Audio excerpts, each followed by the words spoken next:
Starting the recording. All right.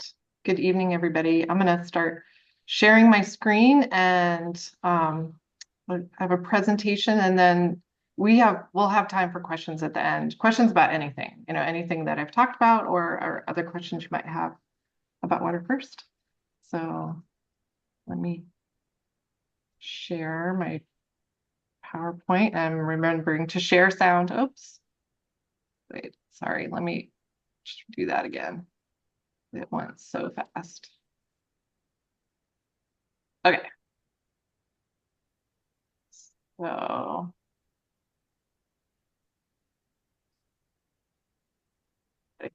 Well, hello, everybody. I think I've met all of you, but I'll say for the people on the recording, my name is Marla Smith-Nilsson. I'm the founder and executive director of Water First, and we're happy that you could join us live or on recording. And I thought I'd start with some gratitude. I like to start with gratitude, put us in the mood. So we're happy you're here. Many of you have faithfully supported our work year after year. And for those who are new to Water First or watching this, we welcome you as well. Hope that you'll be inspired to support our work. When we travel to our projects, we always make it really clear that we represent you. This isn't my money, it's not Kirk's money. We represent really generous people here in the United States who care about the lives of the people that we're visiting. These projects they're life-changing, and our project participants want to show their gratitude. They want to show their thanks. So we're the recipients of a lot of gifts on your behalf, some of which we're unable to get through customs, like these bananas. Let's see, this is our last trip to Kenya. So got some cassava and a bag of the most giant avocados that I've ever seen in my life. We are totally living in the wrong place for avocados. Eggs. And then the chicken that laid those eggs was also given to us. And lots of hugs. So we were able to get those hugs through customs and then share them with you virtually now.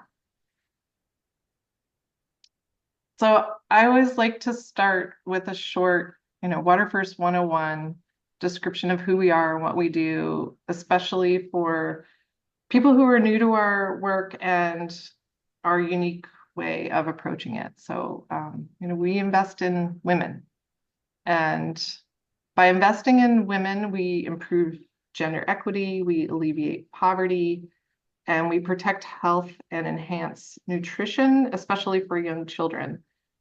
We are one of the few organizations, if not the only, that is committed to construction of piped water networks that provide a 24/7 supply of safe water at household faucets, which completely frees women and girls around the world from the burden of water collection. Our projects are comprehensive and provide access to clean water, toilets, and a place to bathe, making it possible for all of our project participants to perform the most basic public health activities, which prevent 88% of diseases and half of child deaths. And a faucet at the home has also been proven to increase income, educational achievement for girls, and the likelihood that the water system will be sustainable, will still be functional over the long term. So since 2005, when we were founded, Water First locally led partners have constructed over 5,000 community managed projects to date, providing over 280,000 people with safe water and eliminating over 142 million hours of water carrying by females. The return on investment in these projects, just based on that time savings alone, is over 700%. And, a woman who is a participant in our project multiplies the impact of this investment that is made in her future by extending benefits to her family, her community, and the world around her. So you'll see that in this 5-minute video that I'm going to show next from our program in Kenya. And it'll just, we hope demonstrate to you the profound effects of your contributions there.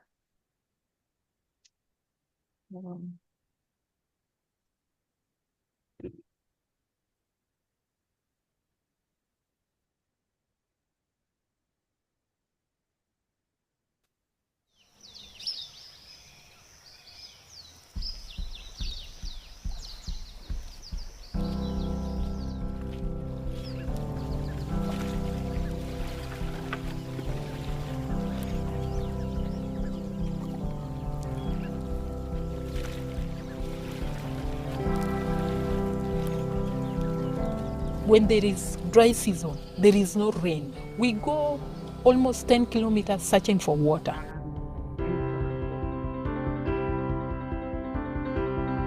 The World Health Organization recommends 13 gallons per person per day as the minimum amount of water required to protect human health. For this mother with a family of 5, that task is simply not possible. There is no enough drinking water. We limit bathing. Most of children get sick.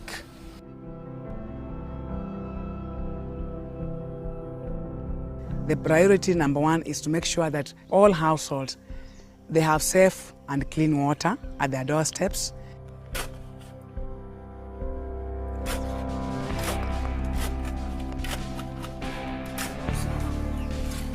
Our projects here in Western Kenya provide piped water directly to households, bringing clean water, flush toilets, and showers to families 24/7.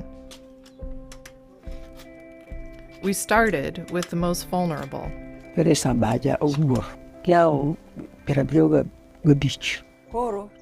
had a pit toilet very far from my house.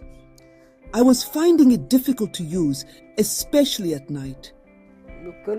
When I found out I was getting a toilet in my house, I was very happy.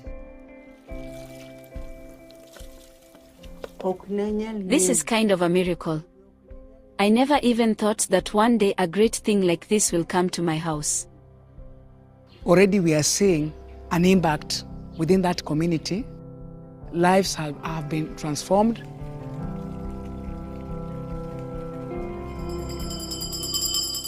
When it comes to the children with their education, there'll be a lot of improvement in performance, because the time they used to spend walking, fetching water, they'll be using.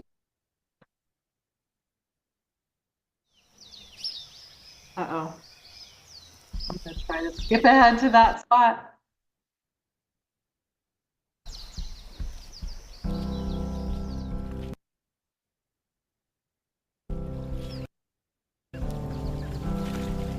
I don't know if I can. Sorry.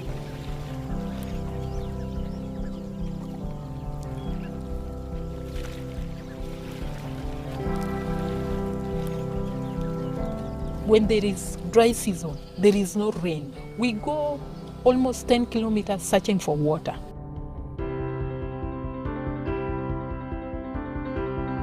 The World Health Organization recommends 13 gallons per person per day as the minimum amount of water required to protect human health. For this mother with a family of 5, that task is simply not possible.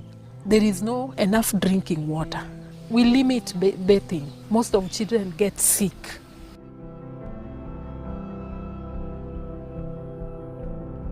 The priority number 1 is to make sure that all households, they have safe and clean water at their doorsteps.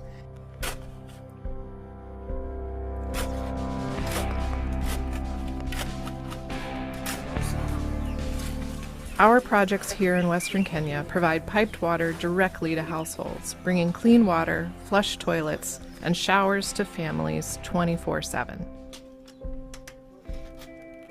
We started with the most vulnerable.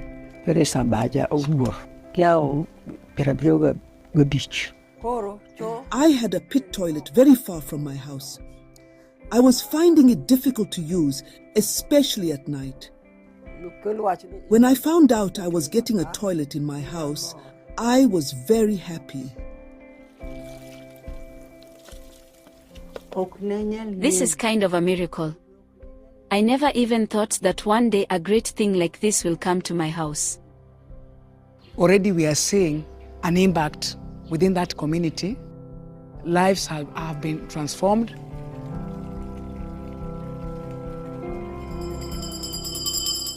When it comes to the children with their education, there'll be a lot of improvement in performance, because the time they used to spend walking, fetching water, they'll be using it to study.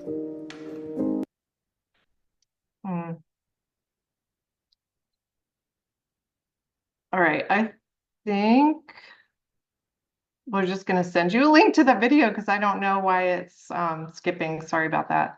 I don't know why it continues to skip at the same point. So you'll get a copy of it, and I hope you'll enjoy watching it. So let me I had some comments I wanted to make after the video, and I'm just going to go ahead with those now because I think you watched enough of the video to get in the mood for what I'm going to say. So last year at our Give Water, Give Life event, I tried to tackle some of our frequently asked questions. And so I thought that worked really well. So tonight I thought with this audience wanted to try that again and answer another kind of common question that we get. And the question is this: why aren't people in Kenya or Honduras or elsewhere solving their own water crises? And it's an important question, and it doesn't have a simple answer. So here's what I say in response. First of all, access to safe water is a problem that's overwhelmingly experienced by people of color. And we don't even have to look globally to see it. It happens in our own backyard, in Flint, Michigan, Jackson, Mississippi, the Navajo Nation. And we're not alone in this challenge. Even within the countries where we work, wealth and resources are also not evenly distributed, and historically marginalized groups like the Lenca in Honduras or the Tripura people in Bangladesh are more likely to be without access to basic necessities than others. So here in the US, we can expect public utilities to provide water and sanitation services. And in the countries where we work, it's an overwhelming task for governments to take on. Over 70% of the population of sub-Saharan Africa, which is close to 1 billion people, lack access to safe water. The tremendous need, combined with lack of political will, are also coupled with a gap in required infrastructure spending that's at least 17 times more than actual spending. So what about individuals? Why don't individuals solve this problem for themselves?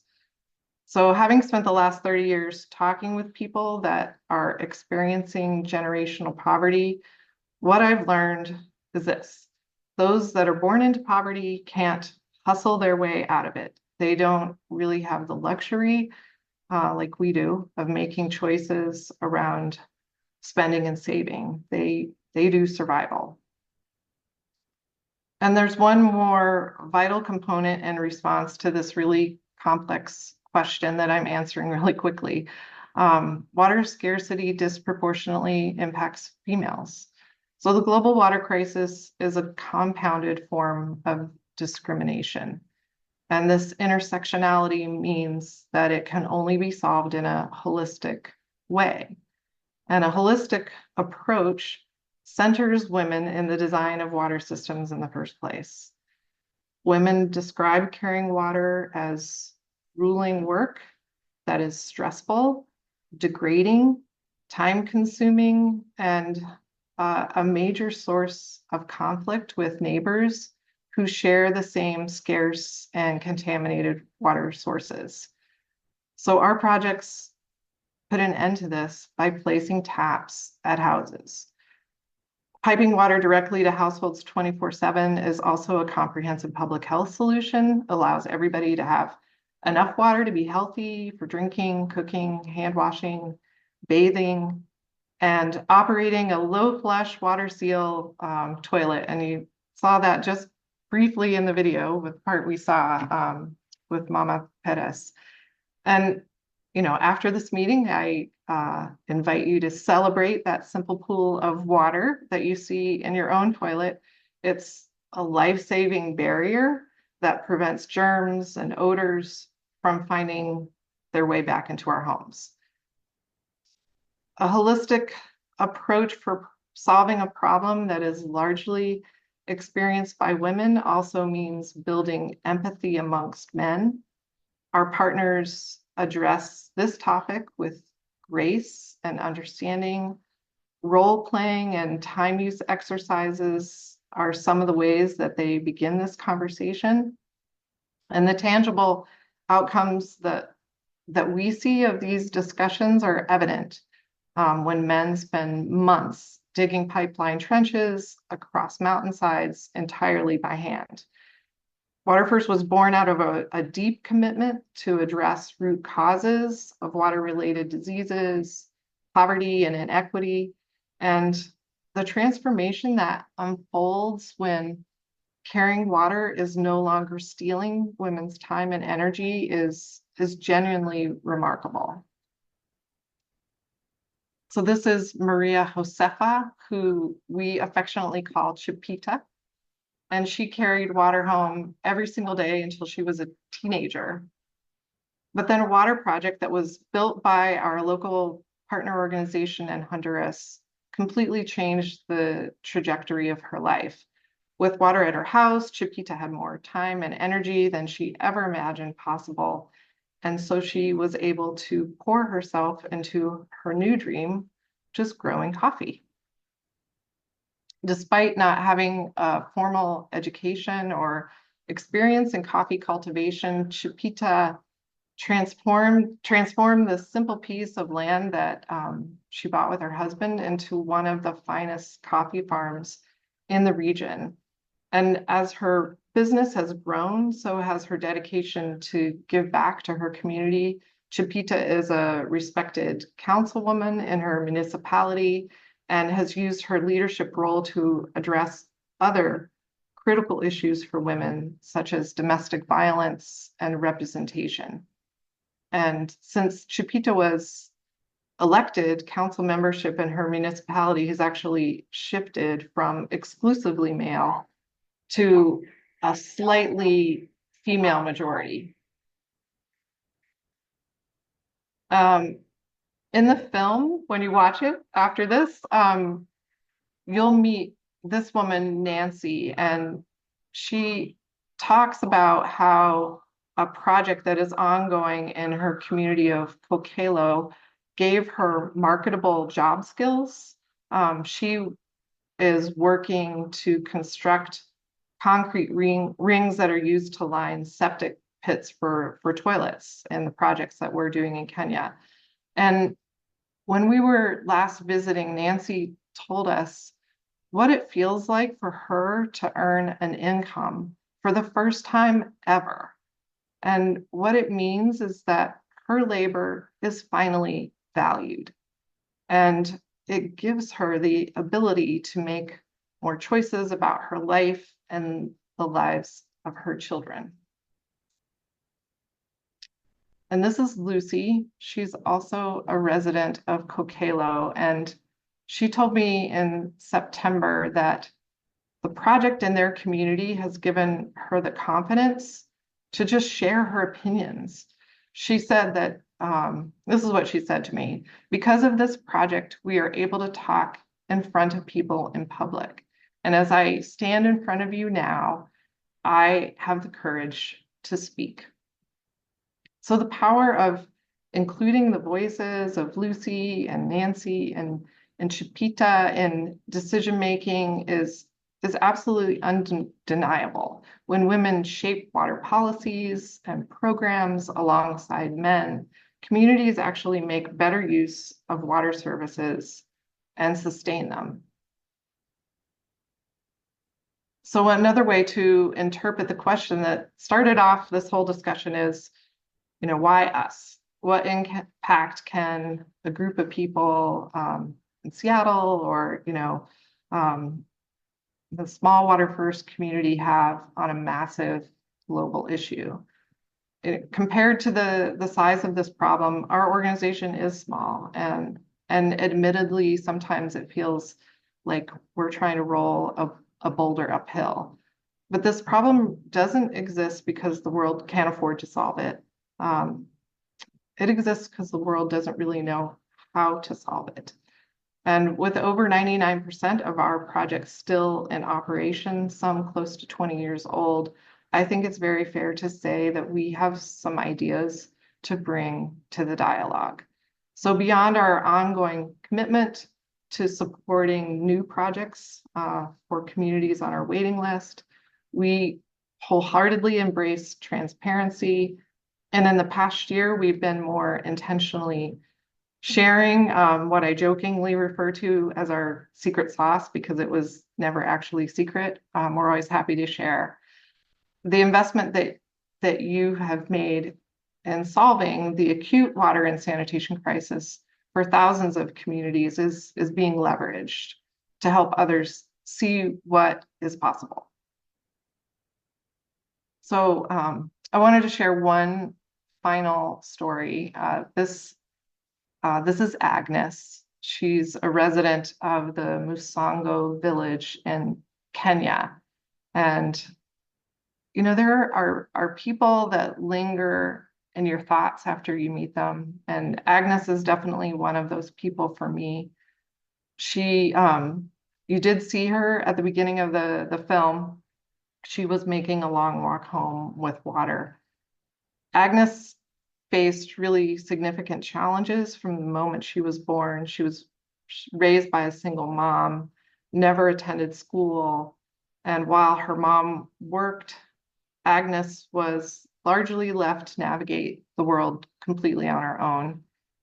Tragically, this vulnerability was exploited, and at age 11, Agnes gave birth to her first child. When Agnes was a teenager, she said that she felt happy for the very first time in her life when she met her husband, Benson, during a routine trip that she was making in town to buy groceries. She was lonely. She said she wanted a companion, and Benson was kind to her. Benson's life has not been easy either. At age 5, he contracted polio. He was not vaccinated. This left him permanently disabled. Benson does what he can, but it's really Agnes who is the main breadwinner in the family. She works a variety of jobs, from manual labor and farm work to housekeeping. She carries water for other households. When Agnes heard about the opportunity to connect to a water system, she said that she made it her #1 priority. So I don't know all that Agnes has been through in her life, but I do know this. She has grit, dignity, and perseverance, and she is a woman on a mission. Agnes has been actively participating in the project in her community, even digging pipeline trenches. She's also joined a savings self-help group that's been facilitated by our local partner organization. In order to pay the water connection fee required of each household, she has sacrificed sleep, taken on extra jobs, saving every extra penny that they have. She laughed and said that for months, as she walked anywhere in the community, she would just look at the ground, her eyes like scanning the path in front of her, just in case she might see a coin that someone else had dropped, and she could put that in the pot for that water connection fee. When I asked Agnes why she made being part of this project her #1 priority, without hesitation, she said, "It's about the time. All that time that I spend carrying water, I will finally be able to earn enough to pay school fees. This project means that my kids can go to school." And as we were leaving, she said this: "I want to be a good mom." So after Water Project is completed, ending the punishing walk for water, I have repeatedly heard people say, "You should have seen us before." They are not referring to their physical state, that their clothes are cleaner or their children are healthier.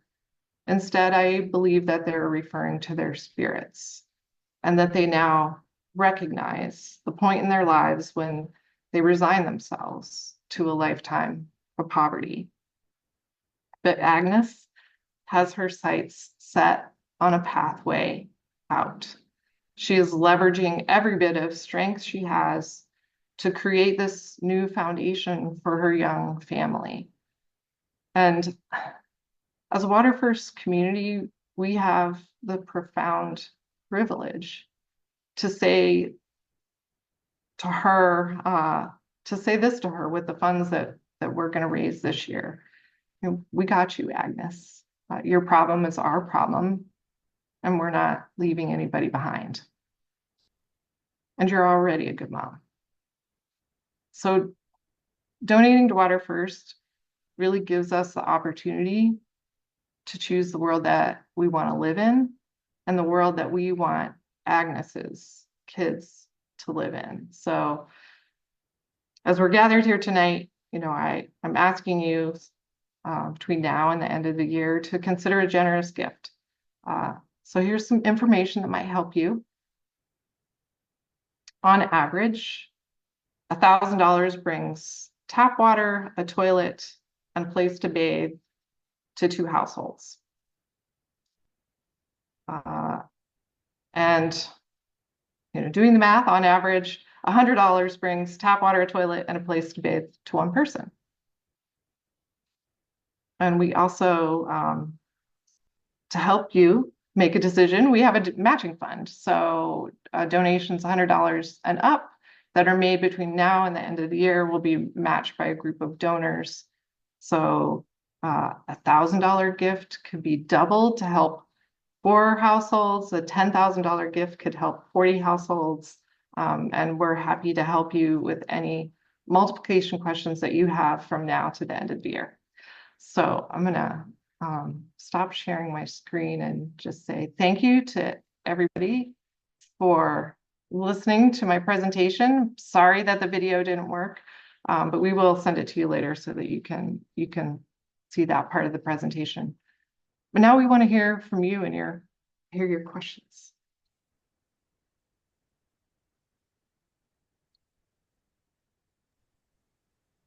And I get to have a drink of water. Yeah. I have one. Go. If I can. So you mentioned you're one of the few organizations, or you're supporting your partners who are the few organizations who are doing piped water.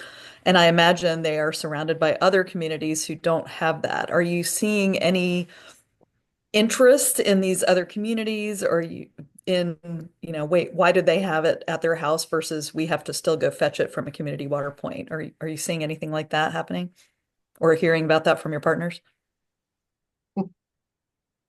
Yes. Everybody knows about these projects.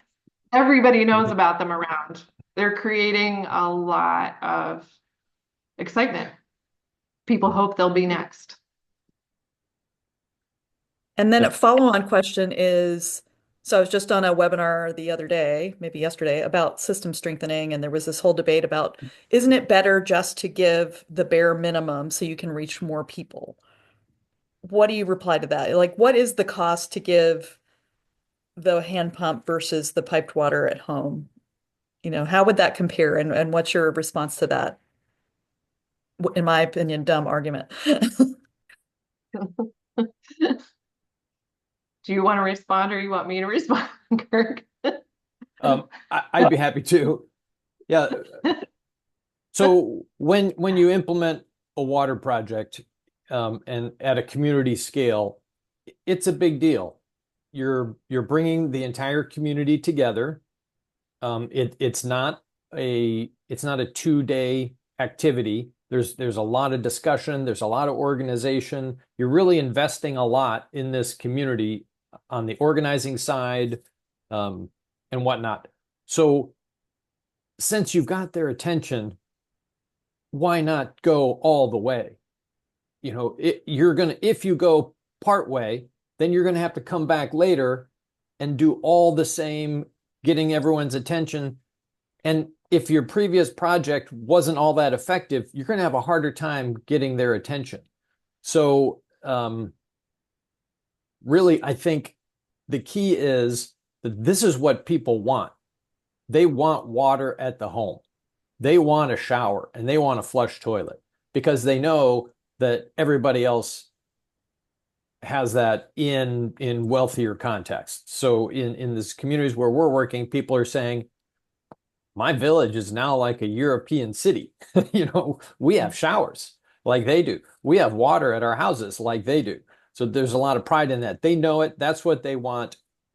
If you come to them and say, let's do a project that's less than that, how excited are they going to be? If you come to them and say, we're going to do the whole project that you want, then you've got their attention. They're totally committed. They're going to keep it going. And in the long run, it's just way cheaper.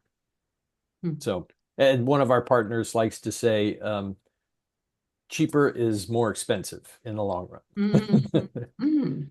Kirk, Well, and I would add to that, can I just add, like, I think the other piece of this is that it's more equitable and we pay attention to data and we pay attention to our own past projects. So we've arrived at this moment where I don't know, it's been about 10 years that we've been investing only in piped water to the home. We've never done hand pumps. Well, I guess in India we did have a few, but that's a totally different situation. Anyway, we've always been investing in piped water networks with the idea, kind of what you're saying, Susan, like if we give them the basics, maybe they'll expand on it. And we thought that might be possible. And we built systems like that in Ethiopia. And as we were evaluating these systems and collecting data, we were seeing a couple things. One thing we were seeing was that people weren't using enough water because it takes a lot of, even if you have a shared community water point, it takes a long time to carry, and you only live 5 minutes from that shared community water point. So it's super close. You're never going to be able to carry home 13 gallons per person per day. So we weren't achieving our public health goals of 13 gallons per person per day. And we tried a lot of different things to correct that.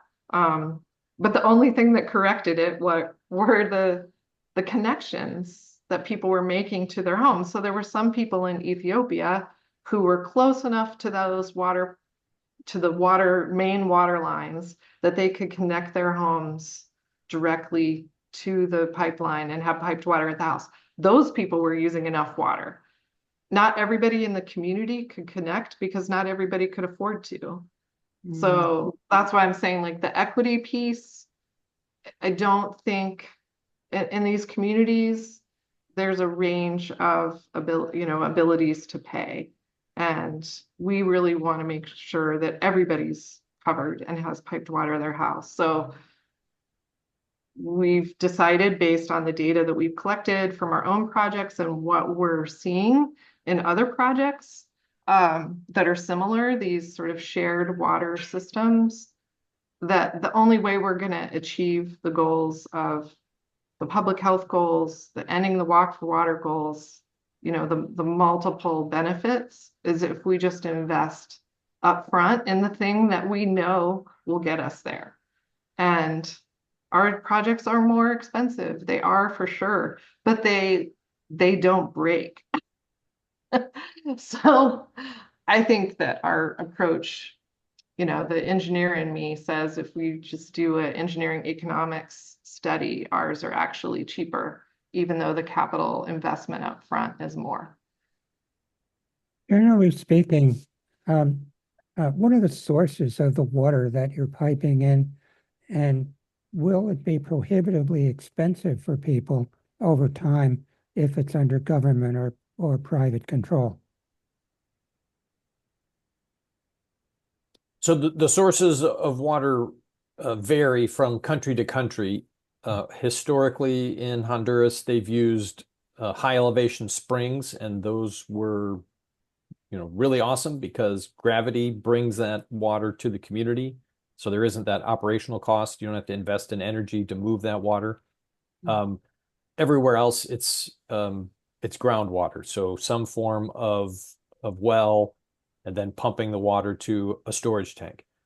In terms of like long-term affordability, these systems are all owned by the community, and the community decides what their tariff is with advice from our partner organizations who help them work out what are our operating costs, what do we need to save for, what are our saving targets at like 5 years, 10 years, 15 years.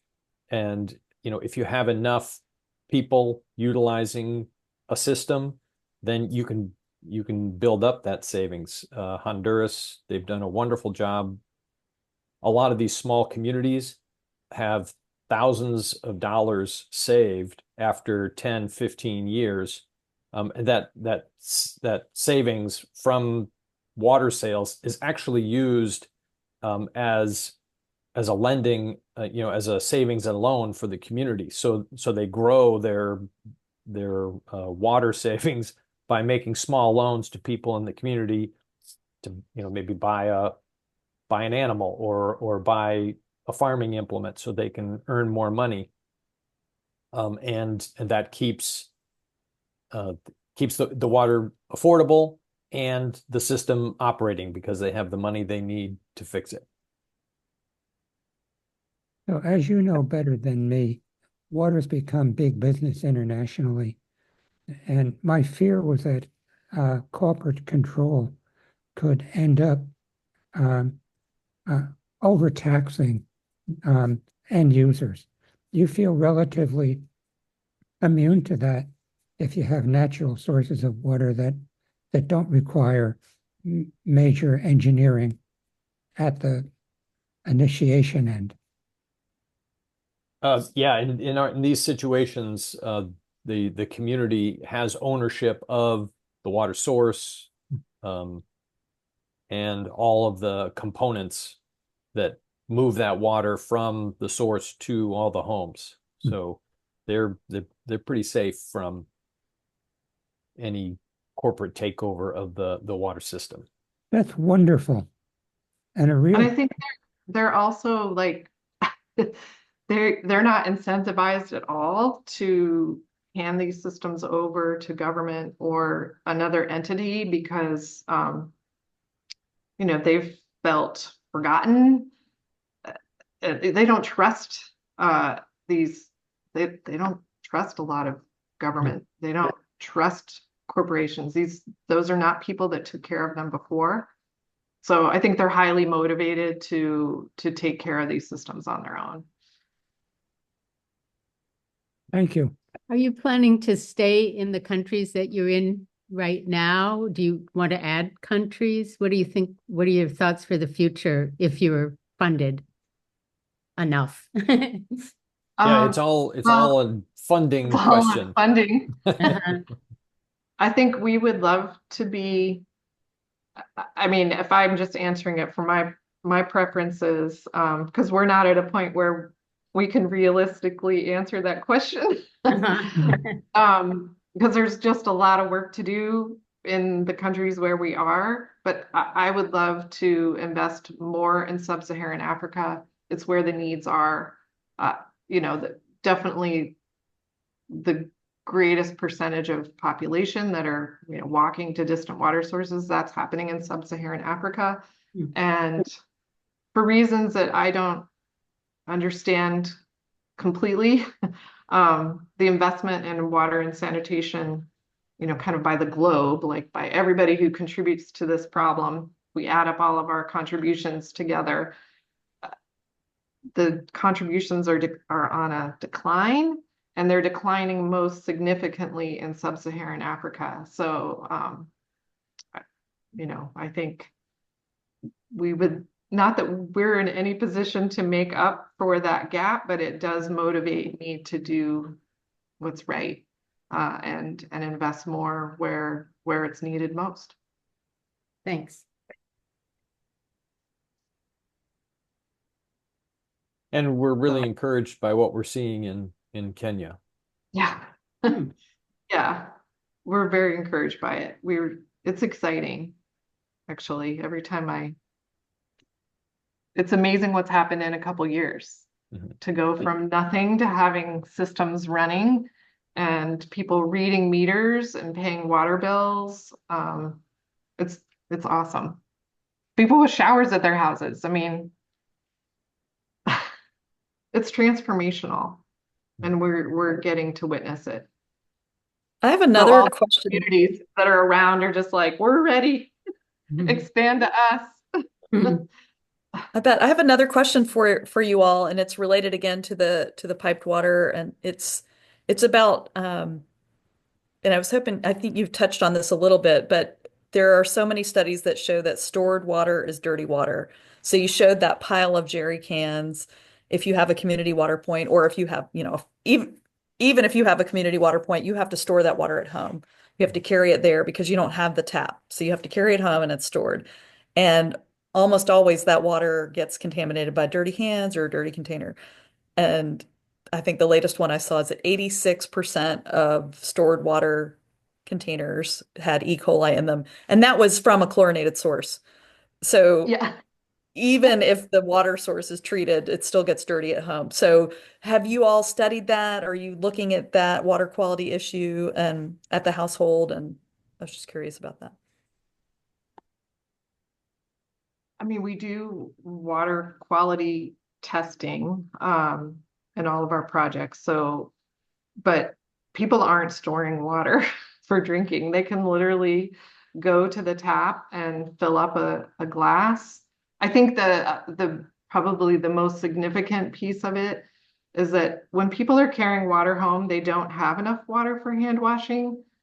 So when they're, kind of when they're managing that stored water, they're managing it with dirty hands. Like that's just always going to be true. They're managing it with dirty ladles, that are dipping into it. There's not enough water to keep these things clean. So I don't think the answer is to have a system where you carry water home and just treat it. You just need to pipe water to the home and eliminate that. Give people enough water that they can wash their hands so that the stuff that makes us sick isn't on the hands in the first place. And it's not on our dishes and it's not on our clothing. It's not our, it can wash food, like all those good things. That's kind of how we're thinking of it. And so when we look at water quality, is the source water quality adequate? Are they cleaning the tank out? What's the water quality at the tap? And we're creating a system where people aren't having to store water. It's interesting because the Sustainable Development Goals are always goals for the world community. There were the Millennium Development Goals. Now we're past those and we're on a group of goals called the Sustainable Development Goals. And I was very excited to see that one of the Sustainable Development Goals is piping water to the house. That is the goal. They don't have a volume goal like we do, but they are saying the goal is to pipe water to the house, which matches ours. They were largely driven, I think, by this water quality issue, which makes sense. It's the World Health Organization that's kind of establishing these things. But that was not our motivation. Our motivation is that people have, enough water to be healthy and aren't carrying water anymore. But I'm glad that at least we have a shared goal in water at the house. I don't know. Yeah, and it's really hard. Answer to an easy question. It's really hard to manage these systems to keep water clean all the time. you know, storage tanks can get dirty, so you know they wash them every quarter, and pipes break, and so you get, you know, sometimes power is out, and so you lose pressure. So they're really challenging systems to operate at the level of water quality that we enjoy in the United States. So I don't know when these communities will be at the level that I would drink out of the tap when I visit. And we still encourage people to think about, you know, chlorinating what you're going to drink, even at the home, or boil. But the key is that they've got toilets that have a water seal, and so flies aren't moving in and out of a latrine 30 feet from their kitchen. And they have showers so they can bathe every day. Sometimes they can bathe twice a day, and they love it. So just their environment is so much cleaner, and that eliminates way more bacteria and pathogens than what's in what they're drinking. So too much focus on the quality of water people are drinking can distract you from the real goal of, as Marla was saying, use 13 gallons of water per day. And have a toilet, as you said, like have a decent toilet that actually is hygienic. Yeah. Our partner in Honduras is interested in having water systems that kind of match the water quality, you know, where, you know, somebody from the US would come and just fill their glass of water right out of the tap. So we're at the beginning stages of helping them get there, which is doing like comprehensive metering. So we know exactly how much water is in the system. So we know how much chlorine to add. So that's a work in progress. They also have their own water quality lab, so that they can provide routine water quality testing for all of the systems that they built, which is now hundreds of systems. So, you know, that supports that goal.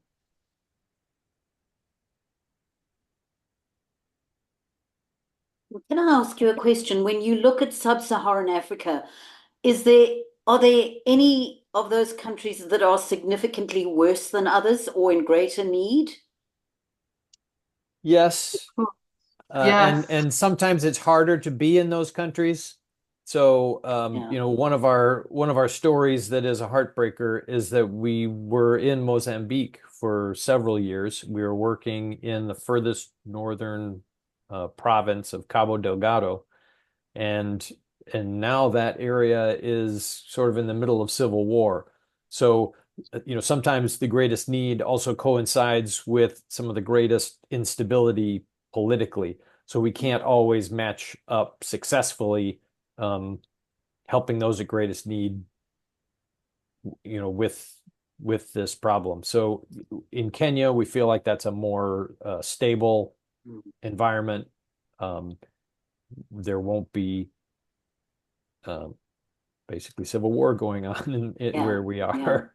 And that allows people to invest in their water systems and manage them and keep them running and have that motivation to do so. But where we were working in Mozambique, the people have actually left. They had their refugees in neighboring provinces, and hopefully they can go back soon, but it doesn't look like that's really being resolved. So Makes stuff still complicated there. Yeah. Yeah. But our goal is to really demonstrate that this can be done in Africa, and have that message sort of travel through the NGO network. So our partner, one of our partners in Kenya, went to a conference in Egypt and talked about the piped water systems, and people were like, "Oh, you're really getting to do that. We'd like to do that too." So now they know someone who has done it, and they can get information from them. We'd like to expand that sharing of information and sharing the good news that, hey, communities are going to get on board and manage these systems and pay for, or they're willing to pay. They're paying connection fees, they're paying water fees, they're doing the work.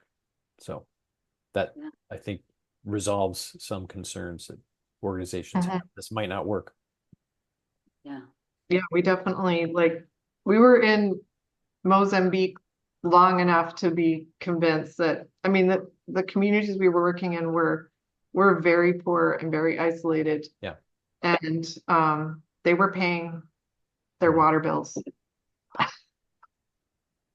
It was a high priority for them. Yeah. Amazing. Thank you. Yeah. Any other questions? It's right about 6, so maybe it's wrap up time. Yeah. All right, I'll have to stop drop the off, but recording. thank you. This was great.